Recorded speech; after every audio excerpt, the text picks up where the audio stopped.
Assalamualaikum, Bang, Pok. Ya, ini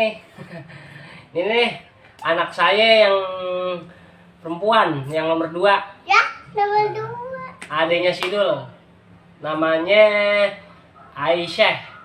Namanya siapa nih? Aisyah Putri Basimah. Tuh.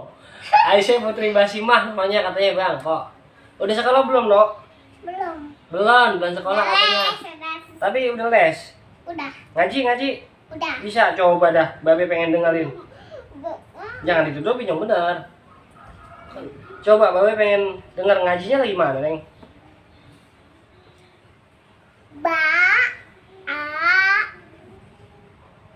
Terus? ba a. Yeah. Agak bisa. Ya Bang, ini anak saya yang kedua namanya Aisyah. Umurnya berapa nih umurnya? Ah, umur lu berapa, No? 3 tahun umurnya, Bang, kok. Ya, tapi dia udah ngaji nih.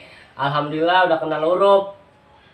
Ya, huruf ya saya ngajiin juga, saya lesin juga biar dia nanti kalau sekolah udah bisa, udah namanya, udah kenal huruf. Ya, No?